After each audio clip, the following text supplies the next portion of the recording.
Assalomu alaykum, hormaylar, salomatmisizlar, tuzukmisizlar, charchab qolmayapsizlar. Xo'p, Sergelida obyektimiz, xudo xolisa. Xo'p, Asliddinni bugun qilgan ishlar, Asliddinni nima ishlar qildingiz bugun Sergelida? Gazlar atayin tekshiz. Hozirga mosla berdik. Buni o'zimiz qilib berganimiz sababi ko'pchilik ustalar adashadi. Birovoyda teshib qo'yishadi. Gazabiylarga ishonch topshirsangiz mana shunaqa bo'ladi. Ular ko'pchilik nima teshishni bilishmaydi. Kerama granitni ishonchli narsasi mana nayza deyiladi. Bizning sohada ustalar ko'p yaxshi tushunishadi. Imkon qadar bilgan narsalarni teshishga harakat qilinglar. Bo'lmasa shuncha qilgan mehnatlar qo'pillab qolib, ko'chib ketishiga sabab bo'ladi. Ichkaridagi qilinayotgan ishlar bilan yana birma-bir Asliddin tanishtirib o'tadi.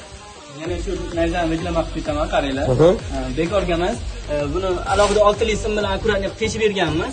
Buni gazoviy ustalarimiz akkuratni qilib burib chiroyli qotirib berishadi. Biz vazifamiz chiroyli qilib toshimizni mustahkamligini ta'minlash. Toshni mustahkamlash uchun, to'g'rimi? Mustahkamlash uchun. Ichkarida akkurat ish bo'lyapti. Ko'chada armatura baquvvat kelib qotirdagi ichkarida chunki 20 talik turba yuradi. Tushunarli. Rahmat. Asliddinga obuna bo'lishni esdan chiqmasin. Kuzatishda davom etasizlar. Sergelida qilinayotgan ishlar bilan yana tanishtirib o'tamiz. Charchamaylar.